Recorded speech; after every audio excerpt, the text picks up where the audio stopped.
आज Doubtnut app download करें। Doubtnut पर अपने सभी गणित, रसायन विज्ञान, भौतिक विज्ञान और जीव विज्ञान के डाउट्स का करो सफाया। बस प्रश्न की फोटो खींचो, एक ही प्रश्न को क्रॉप करो और तुरंत वीडियो सोल्यूशन पाओ। अभी डाउनलोड करें। नमस्कार दोस्तों, हमसे यहाँ पर प्रश्न में दिया गया है कि एक वस्तु का विस्थापन xt आरेख निम्न दे रखा है। xt मतलब कि यहाँ पर विस्थापन और समय का यहाँ पर आरेख दे रखा है। तो ये विस्थापन हो गया इस तरफ और समय इस तरफ हो गया और ये आरेख दे रखा है। ठीक है, इस प्रकार यहाँ पर परिवर्तित हो रहा है। तो इसके संगत मुझे वेग और समय का आरेख बताना है कि कौन सा होगा। तो देखो यहाँ पर हमारे पास क्या है कि हम देखो हमारे पास जो समीकरण होती है वो क्या होती है, v बराबर डी एक्स बटा डी टी। अब डी एक्स बटा डी टी का मान क्या होता है, यहाँ पर ढाल होती है, ढाल। तो वेग बराबर हमारी क्या हो जाएगी, कोई भी हमारा जो आरेख है उसकी ढाल होगी। ठीक है, आरेख की ढाल होगी। तो आरेख यहाँ पर हमारे पास कौन सा है, ये वाला है वो आरेख हमारे पास। तो कुछ इस प्रकार है यहाँ पर, अगर मैं इसके ऊपर आरेख खींचता हूँ, आरेख के ऊपर क्या करता हूँ कि इसके स्पर्श यहाँ पर रेखा खींचता हूँ, तो कुछ इस प्रकार हमारे पास। तो ये मैंने यहाँ पर ढाल दिखा रखी है। ढाल मतलब कि यहाँ पर देखो इसके स्पर्श खींचता हूँ, वर्ग के वक्र जो हमारा है उसके स्पर्श खींचता हूँ, तो ये थीटा बराबर हमारा कितना हो जाता है, टेन थीटा बराबर ढाल के बराबर हो जाता है। तो देखो जैसे जैसे मैं क्या कर रहा हूँ, थीटा का मान मतलब ऊपर जा रहा हूँ, तो ये वाला बिंदु ले लिया, ए बिंदु ले लिया, फिर बी बिंदु लिया यहाँ पर, फिर यहाँ पर सी बिंदु लिया मैंने। सी बिंदु पर जो हमारी रेखा है वो क्या है, धरातल के ये समांतर है, मतलब कि ये समय के समांतर होगी। ठीक है, तो ये सी बिंदु लिया, फिर मैंने ये डी बिंदु कहीं पर ले लिया, तो ये डी बिंदु ले लिया। तो चार बिंदु का यहाँ पर अध्ययन कर रहे हैं हम।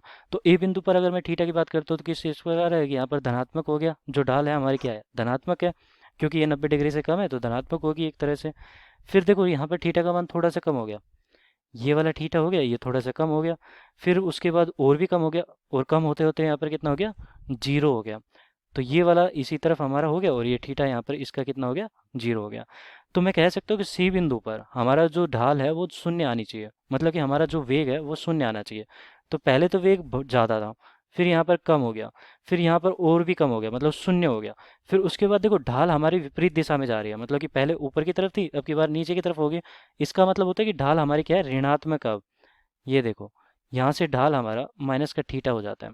तो माइनस का थीटा मतलब कि टेन माइनस का थीटा हो गया, और माइनस का थीटा मतलब कि यहाँ पर हमारी जो ढाल है वो ऋणात्मक है, मतलब कि वेग हमारा ऋणात्मक हो गया है। तो मैं यहाँ से क्या कह सकता हूँ, अब देखो इन चारों में से कौन सा ऑप्शन सही होगा। तो कुछ इस प्रकार यहाँ पर पहले ही ऋणात्मक वेग दे रहा है, देखो ये हमारा जीरो है और उसके बाद यहाँ नीचे की तरफ जाएंगे तो ऋणात्मक है, तो ये तो हो ही नहीं सकता। ये कह रहा है कि जीरो से शुरू हो रहा है, जबकि मैं कह रहा हूँ कि यहाँ पर हमारा वेग कुछ ना कुछ तो है, क्योंकि थीटा का मान तो है, तो ये भी नहीं होगा। ये कह रहा है फिर से कि ये ऋणात्मक है, ये भी नहीं होगा। यहाँ पर देखो ये वाला धनात्मक है, तो ये ठीक है धनात्मक है, और वेग का मान यहाँ पर धीरे धीरे कम भी हो रहा है और धीरे धीरे कम भी हो रहा है। एक समय आएगा कि यहाँ पर हमारा जो सी बिंदु है वहाँ पर वेग शून्य हो जाएगा, ये भी हो रहा है, और फिर उसके बाद यहाँ पर ऋणात्मक भी हो रहा है।